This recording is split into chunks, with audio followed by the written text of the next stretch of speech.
오늘 주제는 이미 녹화로는 한번 말씀드렸는데, 북한이 다시 3만 명을 추가로 파병을 할 것 같고요. 우리는 갑자기 이게 벼락 맞은 느낌이랄까?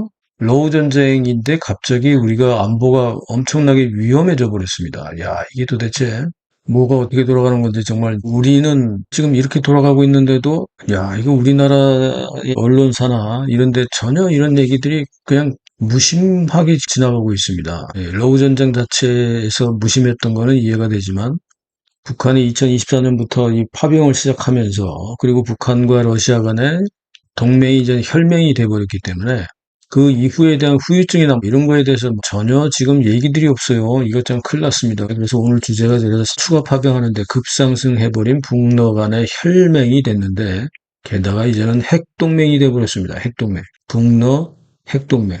왜냐하면 제가 지금 이제 북러 간의 북러 군사동맹이 한미 군사동맹보다도 더 수준이 높아졌다라고 얘기했는데 이거를 이 실감을 못 하시는 것 같아요. 지금 주변에다 그런 얘기를 계속 하는데도 실감을 못 하는 것 같아서 북러 핵동맹이라고 지금 제가 얘기를 시작하고 있습니다. 이 정도로, 그러니까 북러 간의 핵동맹이니까 한미 간의 동맹이 북러 간의 핵동맹을 이길 수가 없는 거예요. 그죠? 안 그렇습니까?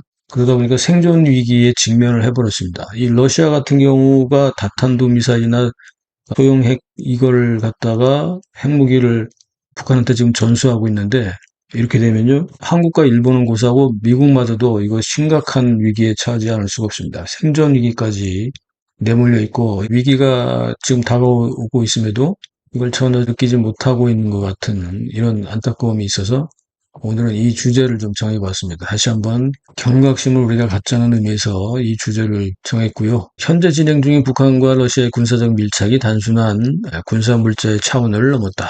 이런 말씀도 있고 북한이요.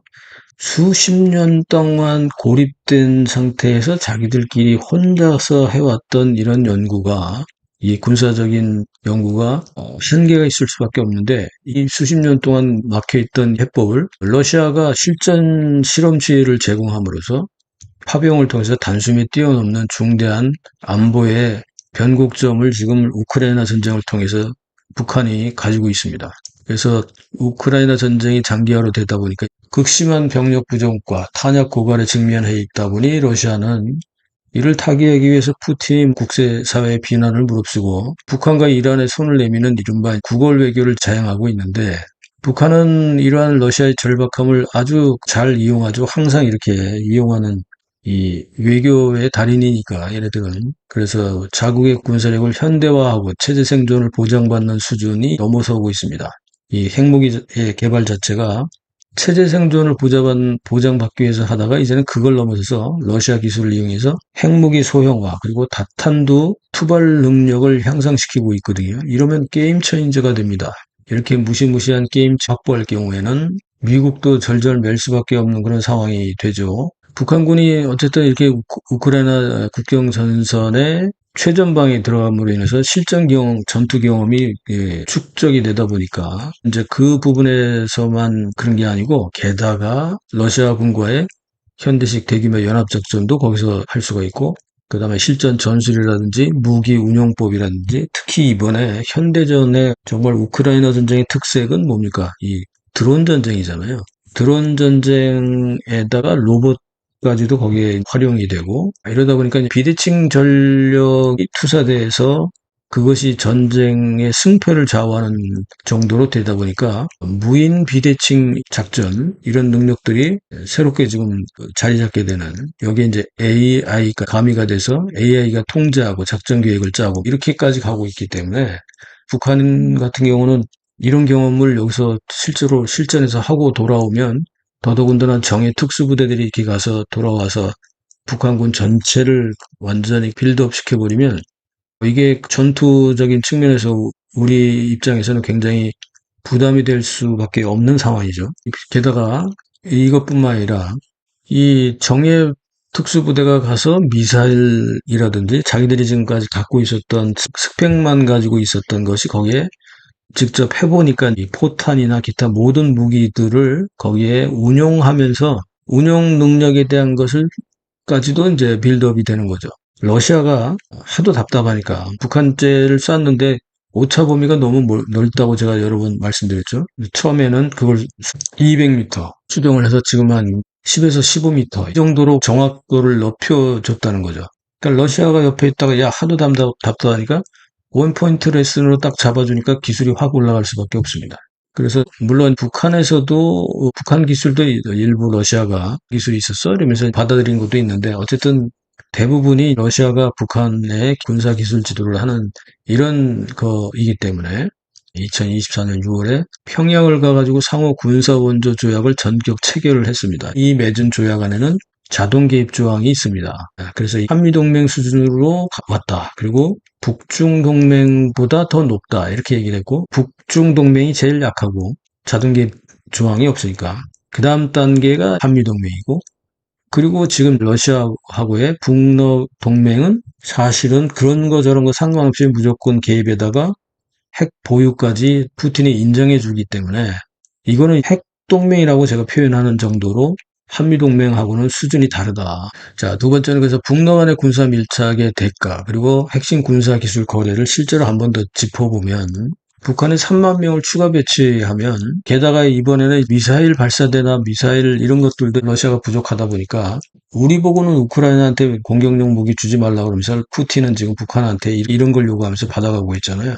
이미 북한이 파병 대가로 러시아한테 네 가지 엄청난 기술을 갖고 있을 거라고 제가 여러 번 말씀드렸죠. 뭡니까 이게? 첫 번째는 뭐예요? 전술 핵무기 소형화. 그 다음에 두 번째는 대륙간 탄도미사일 재진입. 및 단 분리 기술, 그리고 세 번째는 군사 정찰 위성 탑재 기술, 그리고 미사일 잠수함 기술. 이거 지금 다 하고 있잖아요. 이게 다 북한이 그동안 70여 년 동안 혼자 개발하다가 안 되던 것들이었는데 이게 게임 체인저급 기술 이전을 계속해서 지금 받고 있다고 볼 수 있습니다. 첫 번째는 전술핵 소형화 기술. 이거는 소형 핵탄두를 탑재한 미사일이 현실화돼 버리면 이거는 고각도로 발사해서 대기권을 뚫고 올라갔다가 다시 재진입해서 내려오게 되면 이거는 한국에서 이걸 방어해 방법이 그렇게 없습니다. 엄청난 속도로 내려오기 때문에 이게 이게 막아내기가 쉽지가 않은 거죠. 그러면 탐지 단계가 일단 발사 징후일 때 바로 때려버리는 킬체인 방식으로 원점 타격해버리는 방식이거나 상승할 때 타격하거나 해야 되는데 재진입을 통해서 내려올 때 이거는 종말 단계에서는 어렵다는 거지. 이거 어떻게 해결할 거예요? 이거를 미국에다가 계속 얘기를 해야 됩니다. 이 핵무기가 한 방이라도 놓쳐버리면 큰일 나는 거지. 게다가 이게 전술핵 소형화 기술로 다탄두로 소형 핵을 싣게 되면 이건 이제 하게 되는 거죠. 그냥 한 방에 끝난다고 봐야 됩니다. 그러니까 이 부분에 대해서 우리가 심각하게 정말 대비도 하고 대응을 해야 되는데 이게 너무 지금 아무런 얘기도 없이 안일하게 있다 이런 거고 다섯 번째로 이 한반도 안보에 미칠 위협 그리고 한미일 공동대응 시스템 이거 어떻게 되는지 한번 잠깐 살펴보겠습니다. 우크라이나 실전 경험을 토대로 북한 미사일들이 아주 정밀하게 오차를 수정하고 능력이 업그레이드 돼 버립니다. 이렇게 되면 한반도 전체 특히 대한민국이나 그리고 또 옆에 일본이나 여기는 이 상당히 대남 정밀 기습 공격 성공률이 급상승하게 되다 보니까 러시아 엔지니어들을 통해서 업그레이드된 미사일 타격 능력으로 인해서 우리가 굉장히 위험한 상태가 된다.